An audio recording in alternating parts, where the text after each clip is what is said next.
Hello everyone, welcome back to the channel. Guys, my girlfriend is an alien season 2 के episodes की video copyright issue की वजह से मुझे हटानी पड़ गई है, पर आप लोगों के लिए उसका एक्सप्लेनेशन मैंने किटी एक्सप्लेन चैनल पर डाल दिया है, जिसका लिंक आपको डिस्क्रिप्शन में मिल जाएगा, तो आप लोग वहां पर जाकर उस सीरीज को जरूर देख सकते हैं। Thank you.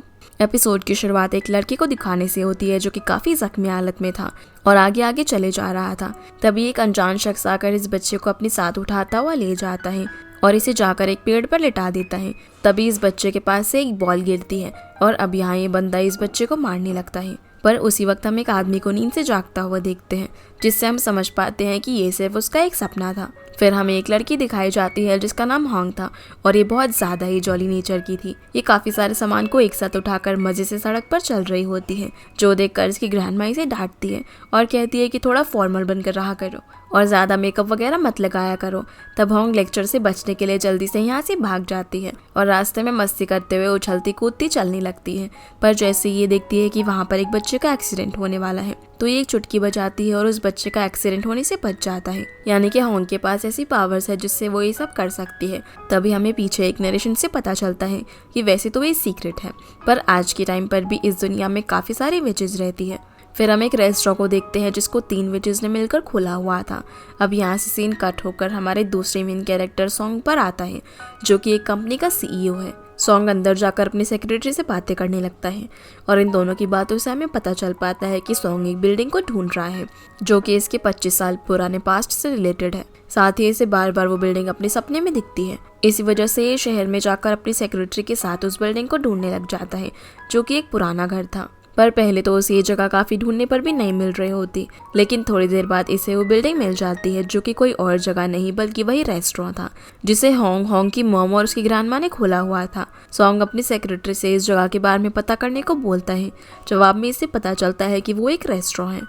सेक्रेटरी यहाँ पर बातें करते हुए गाड़ी चला रहा था, इसी वजह से इसका एक लड़की से एक्सीडेंट हो जाता है, जो कि कोई और नहीं बल्कि होंग थी, जो देखकर सेक्रेटरी डर जाता है।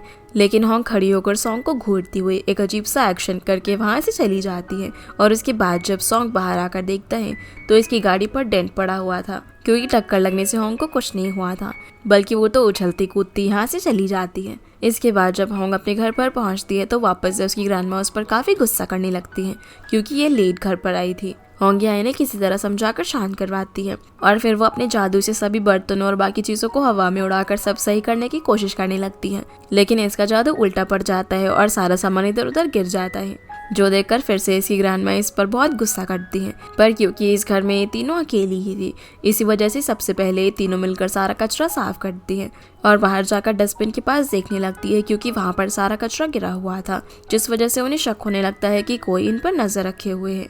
दूसरी ओर हम सॉन्ग को देखते हैं, जो कि सेक्रेटरी से बोलता है कि मेरे सामने उस लड़की को ढूंढ कर लेकर आओ, ताकि वो कहीं हमारे ऊपर कोई केस ना कर दे।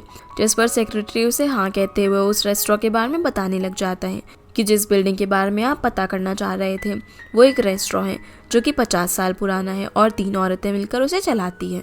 वो रेस्टोरेंट वैसे तो काफ़ी फेमस है, पर वहाँ की लेडीज किसी को भी अपना इंटरव्यू और इमेज वगैरह नहीं देते। साथ ही वहाँ पर बहुत ज़्यादा रश रहता है, पर जैसे ही शाम में 6 बजते हैं वो लोग वहाँ से सभी को भगा देते हैं। बेशक से फिर कस्टमर्स का खाना पूरा हुआ हो या फिर ना हुआ हो, उन्हें इस चीज़ से कोई फर्क नहीं पड़ता।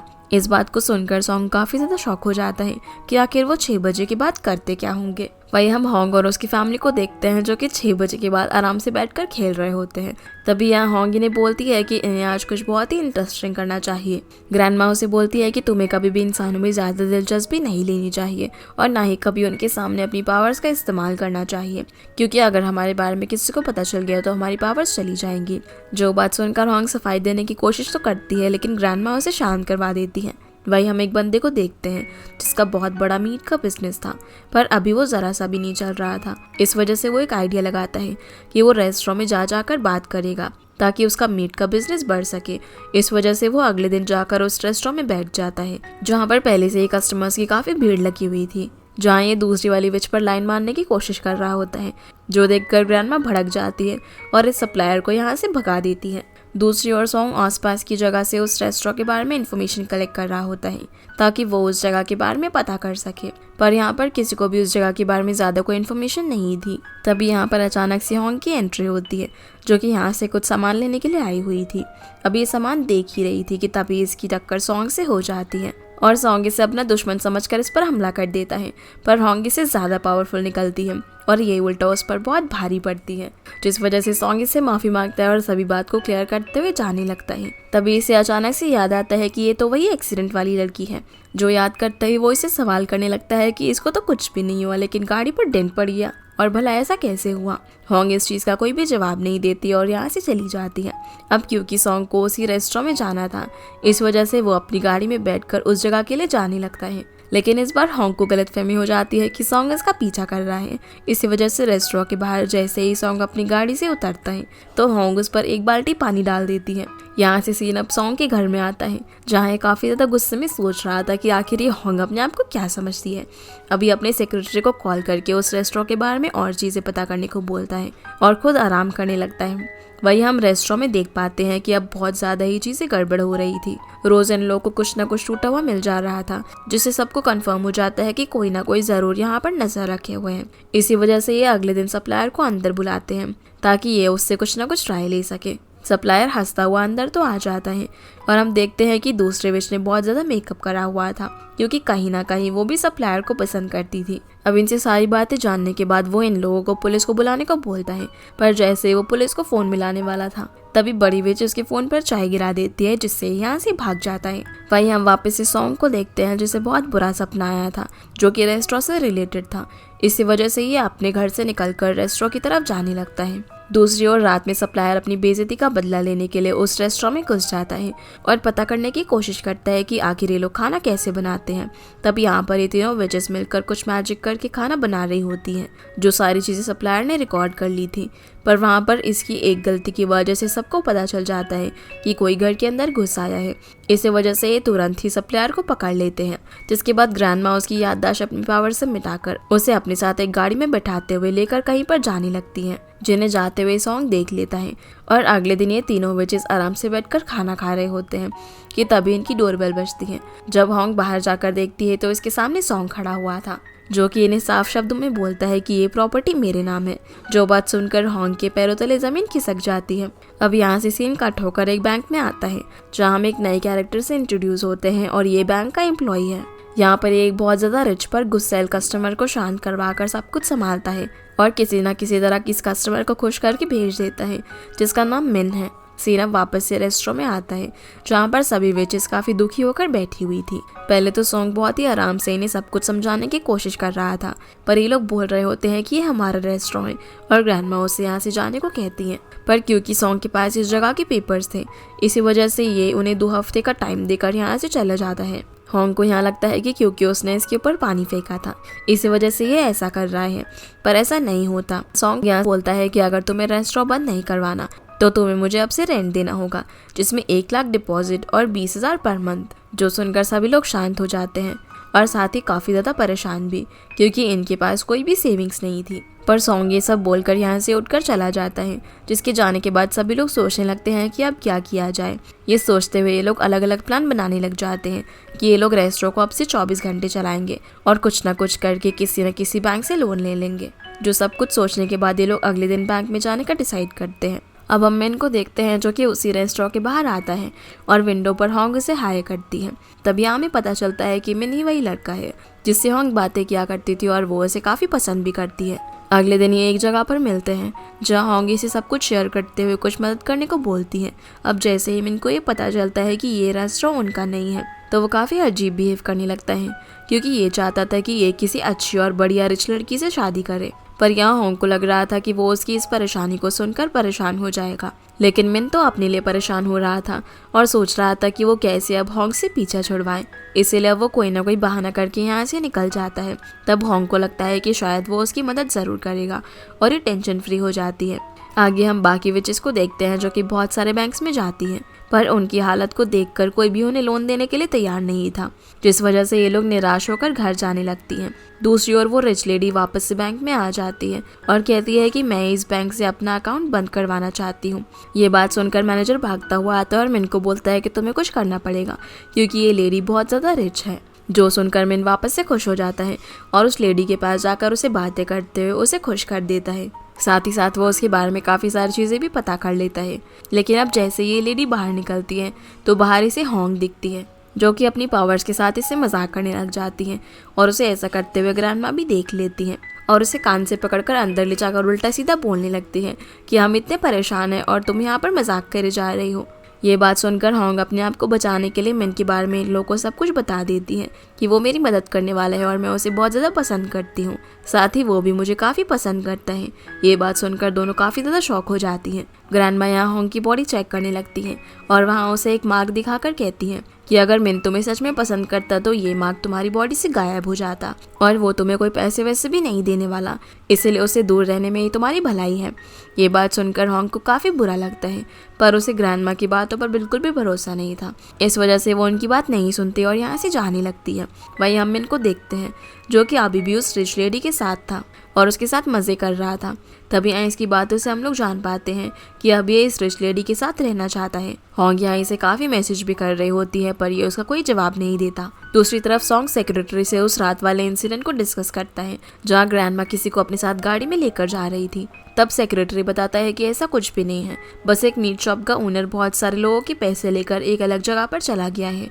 ये बात सुनकर बहुत ज़्यादा शॉक हो जाता है। फिर हम एक और बंदे चाय को देखते हैं जो कि बहुत ज़्यादा गंदा था और वो एयरपोर्ट से आया था, साथ ही उसमें से काफ़ी ज़्यादा स्मेल भी आ रही थी। इस वजह से कोई भी इसके पास नहीं आ रहा था। चाय अब एक टैक्सी में जाकर बैठता है और अपने खाने के लिए कुछ ऑर्डर करता है तो रेस्टोरेंट से होंग उसका खाना डिलीवर करने के लिए जाती है, जो कि सच में काफ़ी ज़्यादा अपसेट थी। जब ये रास्ते में मिन के ऑफिस के सामने से निकल रही होती है तो देखती है कि मिन वहाँ पर नहीं था और इसके पीछे से ही मिन कुछ फ्लावर्स लेकर उस औरत के पास जा रहा था। अब जैसे ही होंग उसको देखती है तो उसके पीछे लग जाती है और इसी सारी सच्चाई के बारे में पता चल जाता है, जिस वजह से ये बहुत ज़्यादा डिप्रेस्ड और काफ़ी परेशान भी हो जाती है, जिस वजह से ये काफ़ी ज़ोर से चिल्लाती है और इसकी पावर से यहाँ पर अर्थक्वेक आ जाता है। लेकिन ये अब किसी न किसी तरीके से खुद को शांत करके रोड के किनारे जाकर रोने लगती है। तब सॉन्ग भी यहाँ से जा रहा था जो कि होंग को रोते हुए देख लेता है और उसका पीछा करने लगता है। होंग एक शॉप पर जाकर काफ़ी ज़्यादा ड्रिंक करती है और इंसानों के बारे में कहने लगती है कि ये सब पागल होते हैं और सब मतलबी होते हैं, इन लोगों को ट्रू फीलिंग्स बिल्कुल भी समझ नहीं आती। इसकी ऐसी बातें सुनकर सॉन्ग उससे पूछने लगता है कि क्या तुम इंसान नहीं हो। इस पर ये इसके पास आती है और आराम से कहती है कि नहीं, मैं एक चुड़ैल हूँ। ये बोलकर होंग यहीं पर बेहोश हो जाती है। सॉन्ग अब यहाँ इसे काफ़ी उठाने की कोशिश करता है पर वो नहीं उठती, इसलिए उसे उठाकर अपने साथ ले जाने लगता है। जब ये रास्ते में होते हैं तब एक गली में काफ़ी ज़्यादा अंधेरा हो रहा था, लेकिन जैसे ये स्ट्रीट में कदम रखता है और आगे बढ़ता है तो वहाँ की सारी स्ट्रीट लाइट्स अपने आप ही जलने लग जाती हैं। ये देखकर सॉन्ग काफ़ी शॉक हो जाता है। आगे हम देखते हैं कि जब होंग की आँख खुलती है तब वो सॉन्ग के घर में थी, जहाँ ये अपनी पावर्स की मदद से पानी की गिलास को अपने पास बुलाने का ट्राई करती है, पर यहाँ इसकी पावर्स काम नहीं कर रही थी। सॉन्ग यहाँ पर आकर इससे पूछता है कि क्या हुआ, तुम्हारी पावर्स काम नहीं कर रही। ये सुनकर होंग को याद आता है कि रात में इसने नशे की हालत में इसको बता दिया था कि वो एक विच है, पर सॉन्ग बोलता है कि क्या तुम पागल हो, तुम भला ऐसे कैसे सोच सकती हो। इस पर होंग स्माइल करती है और कहती है कि हाँ, ऐसा कुछ भी नहीं होता। ये बात बोलकर ये यहाँ से जाने लगती है, पर सॉन्ग इसे रोकता है और उसे पूछने लगता है कि क्या तुम्हें याद है कि तुमने पिछली रात मेरे साथ क्या क्या किया। ये सुनकर होंग काफ़ी ज़्यादा शॉक हो जाती है क्योंकि इसे लग रहा था कि शायद रात में इन दोनों के बीच कुछ हुआ है जो कि नहीं होना चाहिए था। इसीलिए अभी सॉन्ग को घूरने लगती है, पर सॉन्ग अपना सर नीचे करके उसे अपनी सर पे लगी हुई बैंडेज दिखाता है, जो देखकर होंग को याद आ जाता है कि कल रात उसने मिन का सारा गुस्सा सॉन्ग के सर पर काट कर निकाला था और जब सॉन्ग ने अपने आप को छुड़वाने की कोशिश की थी तब होंग ने उसके पैर पर भी काट लिया था। ये बात याद करते वो थोड़ा रिलैक्स हो जाती है, पर वो अब भी काफ़ी ज़्यादा परेशान थी। इसी वजह से वो बहाना बनाती हुई यहाँ से भाग जाती है। दूसरी तरफ ग्रैंडमा और विच नंबर 2 एली दोनों ही काफ़ी ज़्यादा परेशान थी कि होंग कहाँ पर होगी। ग्रैंडमा बोलती है कि तुमने जो गलती करी थी मैं नहीं चाहती कि वो भी वैसे ही गलती करे, इस वजह से मैं हर चीज़ के लिए उसे काफ़ी ज़्यादा मना करती हूँ। ये बात सुनकर एली थोड़ा शांत हो जाती है। वहीं जब होंग घर पहुँचती है तो ये अपने रूम में जाकर अपने सिंबल को चेक करती है, पर यहाँ उसका सिंबल गायब हो चुका था, जिससे वो और ज़्यादा परेशान होने लग जाती है। फिर हम एक शूटिंग लोकेशन पर 2 एक्टर्स को देख पाते हैं जिनका नाम एमी और क्योंग था और इन दोनों की आपस में बिल्कुल भी नहीं बनती थी, इसीलिए ये दोनों शो के अंदर बहुत ज़्यादा लड़ाई करने लगती हैं, जिस वजह से इन दोनों को शो से निकाल दिया जाता है। क्योंकि यहाँ पर कॉल करके सॉन्ग को मिलने के लिए बुलाती हैं और जब ये दोनों मिलते हैं तो इनकी बातों से हमें पता चलता है कि क्योंग सॉन्ग को बहुत ज़्यादा पसंद करती हैं, पर सॉन्ग इसे शादी नहीं कर सकता क्योंकि ये उसके स्टेटस की नहीं है। इसी वजह से क्योंग ने मॉडलिंग करना चालू करी ताकि वो बहुत सारे पैसे कमा सके। अब यहाँ पर जब ये दोनों बातें कर ही रहे थे तभी पीछे से कोई उनकी फोटोज क्लिक कर रहा था। वहीं होंग बहुत ज़्यादा परेशान थी क्योंकि उसकी पावर्स बिल्कुल भी काम नहीं कर रही थी। इसीलिए ये एली से बात करती हुई पूछती है कि अगर कोई विच अपनी पावर खो देती है तो क्या होता है, जिस पर वो बताती है कि तब उसकी लाइफ बहुत ज़्यादा बेकार हो जाती है क्योंकि फिर वो डिप्रेशन में आ जाती है। एली अब उसे एक विच के पास लेकर जाती है जो कि पागल हो गई थी क्योंकि उसने एक इंसान से प्यार किया था जिसने कि उसे धोखा दे दिया और उसकी पावर्स चली गई, जिसके बाद ये बिल्कुल भी अपने आप को कंट्रोल नहीं कर पाई और पागल हो गई। ये सब देखने के बाद होंग काफी ज्यादा परेशान होने लगती है, पर अभी ये किसी को बताती नहीं कि इसकी पावर्स चली गई है। ये अब एक विच के बारे में पूछती है जो कि ब्लैक मैजिक करती थी। तब एली उससे दूर रहने को कहती है और यहाँ से वापस चली जाती है क्योंकि वो ब्लैक मैजिक करती थी। इसी वजह से विच कम्युनिटी में उसको अच्छा नहीं माना जाता था। ये बात सुनने के बाद होंग थोड़ा और परेशान हो जाती है। वहीं क्योंग बार बार सॉन्ग के पास आने की कोशिश कर रही थी, इसी वजह से वो गिरने का बहाना करती है, पर सॉन्ग उसको बचा लेता है, जिनकी इस तरह से कोई पीछे से फोटोज क्लिक कर लेता है। अगले दिन जब होंग खाना डिलीवर करने के लिए जाती है तब वो कम खाना लेकर जाती है क्योंकि उसकी पावर्स खत्म हो गई थी। और जब ये बाहर होती है तो हम चाय को देखते हैं जो कि इस पर नजर रखे हुए था क्योंकि वो एक डिजाइनर था और वो रोज होंग को देखकर उसका डिजाइन बनाता था। इसी वजह से वो होंग के पास चला जाता है जहाँ वो अपनी पावर्स के बारे में ही सोचती हुई आगे बढ़ रही थी। चाय इसके पास आकर इससे बकवास बातें करने लगता है, लेकिन ये उसकी बातों का कोई जवाब नहीं देती, पर ये फिर भी उससे बातें करता रहता है। लेकिन वो यहाँ से चली जाती है जहाँ रास्ते में उसे घर के बाहर सॉन्ग मिलता है, जहाँ चाय सॉन्ग को देखकर होंग के कंधे पर हाथ रख देता है और इसके सामने ऐसा प्रिटेंड करता है जैसे कि होंग और ये बहुत ज्यादा अच्छे फ्रेंड्स हो। पर सॉन्ग को इस चीज से कोई ज्यादा फर्क नहीं पड़ता, उल्टा उसे लगने लगता है कि ये वही लड़का है जिसकी वजह से होंग उससे 2 दिन से नाराज है और इसी की वजह से उसने उसके सर पर काटा था। ये बात याद आते ही वो और ज्यादा गुस्से में आ जाता है और जब ये अंदर जाता है तो सबसे कहता है कि मैं जानता हूँ कि तुम्हारे पास पैसे नहीं हैं, तो मैं तुम्हें बहुत ज्यादा सस्ते में ये रेस्टोरेंट चलाने दूंगा, पर इसके बदले में तुम्हें मुझे यहाँ पर रहने की परमिशन देनी होगी। तुम्हारे पास सिर्फ कुछ समय का वक्त है और अगर तुम ऐसा नहीं करते तो ये रेस्टोरेंट खाली कर दो। इस बात को सुनकर ये सभी लोग काफी ज्यादा शॉक हो जाते हैं, पर क्योंकि ये लोग सॉन्ग को यहाँ पर रहने के लिए अलाउ नहीं कर सकते थे, इस वजह से ये लोग सोचने के लिए थोड़ा वक्त मांगते हैं और सॉन्ग यहाँ से चला जाता है जहाँ वो एक एग्रीमेंट छोड़कर गया हुआ था जिसमें लिखा था कि जब सॉन्ग यहाँ पर आकर रहने लगेगा तो इन्हें उसकी कैसी देखभाल करनी होगी। ये देखकर ये सभी लोग डिसाइड करते हैं कि ये किसी कंपनी वाले को अपना इंटरव्यू दे देंगे जिससे उन्हें कुछ पैसे मिल जाएंगे। इसीलिए लोग कंपनी वाले को इंटरव्यू देने के लिए बुलाते हैं और एक पूरा शो ऑर्गेनाइज होता है, पर क्योंकि यहाँ पर भी एमी और क्योंग दोनों ही थी, इस वजह से एक दूसरे को नीचा दिखाने में लगी रहती है, जिससे ये पूरा शो ही बर्बाद हो जाता है और इन सब का काम नहीं बन पाता। इस सब की वजह से होंग काफी ज्यादा परेशान हो गई थी और वो अपनी पूरी सिचुएशन के बारे में उस ब्लैक मैजिक वाली विच को बताने का डिसाइड करती है और उसके घर के पास चली जाती है। दूसरी ओर सॉन्ग काफी ज्यादा अजीब फील कर रहा था, तभी वो अपनी बॉडी पर लगे एक निशान को देखता है जो इसे पास्ट में लगा था। इस निशान के बारे में वो जानना चाहता था। वही होंग विच के पास जाकर उसे अपनी कंडीशंस बताती है और उससे पूछती है कि क्या कोई रास्ता है जिससे वो अपनी पावर्स वापस पा सके। इस बात का जवाब देने के लिए विच उससे कुछ ऐसा मांगती है जिस चीज से उसकी काफी सारी यादें जुड़ी हुई हो, तो होंग उसे एक प्लेट देती है, लेकिन उसका काम नहीं बनता। इस वजह से वो अपनी मॉम डैड की रिंग उस विच को देनी पड़ती है, जिसको छूकर विच उसकी यादें चेक करती है तो उसे दिखाई देता है कि होंग के मॉम डैड की शादी होने वाली है, लेकिन वो सीन चेंज होकर एक ऐसी जगह में बदल जाता है जिसमें एक औरत जल रही थी। ये देखकर विच काफी ज्यादा डर जाती है और अभी होंग की मदद करने के लिए तैयार हो जाती है। वहीं हम चाय को देखते हैं जहाँ पर वो अपने डिजाइनिंग का काम करता था, वहाँ से उसे काफी डांट पड़ रही थी क्योंकि उसके डिजाइन को अब कोई भी नहीं खरीद रहा था। इसी वजह से वो उदास होकर अपने घर में पहुँचता है, जहाँ से वो देखता है कि सॉन्ग भी अब होंग के घर में ही रहने के लिए आ गया है। ये देखकर वो काफी ज्यादा जेलस फील करने लगता है क्योंकि ये कहीं ना कहीं होंग को पसंद करता था और वो नहीं चाहता था कि कोई और उसके आसपास रहे। जब सॉन्ग अंदर होता है तो अपने रूम में एक सीसीटीवी कैमरा लगवाता है। ग्रैंडमा उसे बोलती है कि तुम कहीं भी जाओ, ये तुम्हारा घर है, पर किचन और स्टोर रूम में नहीं जा सकते, ये कॉन्ट्रैक्ट का हिस्सा है। जो सुनकर सॉन्ग समझ जाता है कि वहाँ पर जरूर कुछ ना कुछ ऐसा होगा जिससे रिलेटेड उसे सपने आते हैं। इधर विच होंग को बताती है कि अगर तुम्हारी पावर चली गई है तो तुम्हारे पास अब 4 हफ्तों का वक्त है, जिसमें से लगभग 1 हफ्ता बीतने वाला है, और अगर तुम्हें सब कुछ सही करना है तो जल्दी से जल्दी तुम्हें अपने रियल लाइफ पार्टनर को ढूंढना पड़ेगा, नहीं तो तुम धीरे धीरे बूढ़ी हो जाओगी और तुम्हारे सारे दांत गिर जाएंगे, साथ ही बाल वगैरह भी सब कुछ सफेद हो जाएंगे। ये सारी बातें सुनने के बाद होंग ये सब इमेजिन कर रही होती है, इस वजह से वो काफी डर जाती है। तब विच इसे एक ईयर देती है और बताती है कि ये तुम्हारी मदद करेगा। जब भी तुम्हें पहनोगे और तुम्हारा ट्रू लव या फिर वो पर्सन जो तुमसे प्यार कर सकता है वो आएगा तो इसके अंदर रिंग बजने लगेगी।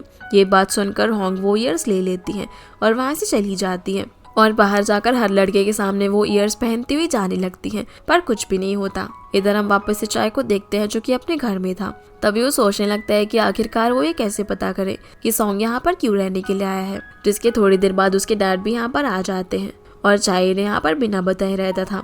इसी वजह से इनके आते ही बहुत ज़्यादा डर जाता है और जब इसके डैड देखते हैं कि ये तो वेब डिज़ाइनिंग का काम कर रहा है तो वो उस पर काफ़ी गुस्सा करते हैं, क्योंकि वो चाहते थे कि ये कोई गवर्नमेंट जॉब करे जिससे कि उसे अच्छे पैसे मिल सके, पर ये सब चाय का पैशन था। इसी वजह से बाकी सब चीज़ों के लिए मना करके इस काम पे ध्यान देने की बातें करने लगता है, जो सुनकर उसके डैड उसे काफ़ी उल्टा सीधा कहते हैं और मारते भी हैं। पर जब ये नहीं मानता तो वो गुस्से में यहाँ से चले जाते हैं। लेकिन उनके जाने के बाद चाय देखता है कि वो उसके लिए यहाँ पर कुछ पैसे छोड़कर गए थे ताकि वो सही से अपने काम पर ध्यान दे सके, और इस चीज़ को देखकर वो काफ़ी इमोशनल हो जाता है। वहीं रात में जब सॉन्ग बाहर जाता है तो इस रास्ते में दिखता है कि मिन होंग को अपने साथ लेकर साइड में गया है। मिन को अपने सामने देखकर होंग को काफ़ी ज़्यादा गुस्सा आता है, क्योंकि इसी की वजह से सब कुछ हुआ था, पर वो कुछ नहीं कर सकती थी। यहाँ मैंने उसे कुछ पेपर्स पर साइन करवाने के लिए आया था, क्योंकि होंग ने अपना इंश्योरेंस करवाया था और अगर वो साइन नहीं करती तो उसका एक कस्टमर चला जाता। लेकिन होंग इस पर साइन करने से मना कर देती है तो मिन इसके साथ ज़बरदस्ती करने लगता है। पर उसी वक्त सॉन्ग वहाँ पर आ जाता है और मिन को बहुत ही बुरी तरीके से मारता हुआ यहाँ से भगा देता है। यहाँ होंग उसे थैंक्स कहना चाहती थी, पर क्योंकि ये सिचुएशन काफ़ी ज़्यादा ख़राब चल रही थी इस वजह से वो थैंक यू की जगह उसे उल्टा सीधा कह देती है और उसे अपने काम से काम रखने को बोलती है। सॉन्ग उसे बोलता है कि मैं अपने काम से काम रखना चाहता हूँ, पर तुम्हें मुसीबत में देखकर पता नहीं मुझे क्या हो जाता है। ये बोलकर वो यहाँ से वापस रेस्टोरेंट में चला जाता है। अब जैसे ही वो स्टोर रूम के पास जाता है तो वहाँ पर बहुत ही बड़ा ताला लगा हुआ था, जो देखकर वो परेशान हो जाता है। तभी उसे विजन आता है जिसमें उसे दिखाई देता है कि कोई उसे पकड़कर अपने साथ ले जा रहा था। इसके बाद सॉन्ग सोने चला जाता है और जब ये अगले दिन उठता है तो होंग को छोड़कर सबका बिहेवियर इसके लिए काफ़ी अच्छा रहता है। वहीं ब्रेकफास्ट के बाद होंग वापस से उन ईयर्स को पहनकर अपने लाइफ पार्टनर को ढूंढने के लिए निकल जाती है, पर सुबह से रात हो जाती है लेकिन इसे कोई भी नहीं मिलता और अब ये बहुत ज़्यादा परेशान हो गई थी। इसी वजह से ये बस में बैठकर वापस अपने घर जाने लगती है। इसी बस के अंदर इसे चाय भी मिल जाता है जो कि इसे अपने पास बैठा लेता है, और क्योंकि ये काफ़ी ज़्यादा ड्रंक था इसी वजह से वो फालतू की बातें करते हुए उसे बता देता है कि सॉन्ग के रेस्टोरेंट में आने की वजह से वो काफ़ी ज़्यादा जेलस फील करता है और ड्रंक होने की वजह से अब वो होंग के कंधे पर सर रख कर ही सो जाता है। जिसके बाद हम सॉन्ग को देखते हैं जो कि ऑफिस में बैठा हुआ था और चाय को ढूंढने की कोशिश कर रहा था, क्योंकि इसे उसके डिज़ाइन काफ़ी ज़्यादा पसंद आए थे और वो उसे और ज़्यादा काम देना चाहता था। इस वजह से ये उसका एड्रेस निकलवा कर उसके घर जाने लगता है। वहीं होंग चाय को किसी तरह अपनी पीठ पर बैठाकर घर की छत पर ले जाकर बैठा देती है, जहाँ इसने अपने कान भी ऐसे ही टेबल पर रख दिए थे। होंग भी यहाँ उसे उठाने के लिए हरकतें करने लग जाती है और यहाँ चाय को ऐसा लगता है कि ये कोई खाने की चीज़ है, जिसे इस तरह देखकर होंग उसे सब छीनने की कोशिश करती है, पर इसी दौरान वो गलती से चाय के ऊपर गिर जाती है। उसी वक्त सॉन्ग भी चाय के घर में पहुंच जाता है और इन दोनों को इस तरह देखकर काफ़ी ज़्यादा शॉक और जेलस भी होता है, लेकिन सॉरी बोलकर यहाँ से चला जाता है।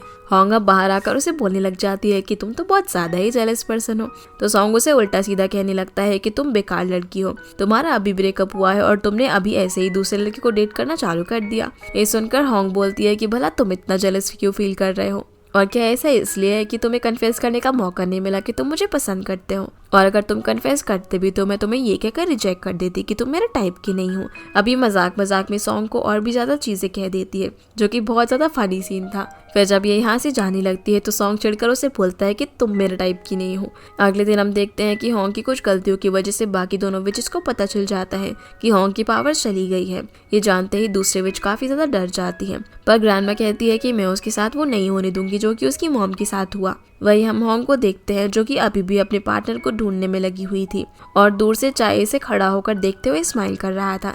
इसी के साथ ये एपिसोड यहीं पर खत्म हो जाते हैं। तो गाइस ये थी आज के वीडियो एंड आई होप आप लोग को ये वीडियो पसंद आई होगी, तो इस वीडियो को लाइक कर चैनल को सब्सक्राइब जरूर कीजिएगा। आपसे फिर मिलते हैं अगले एपिसोड में, तब तक के लिए गुड बाय।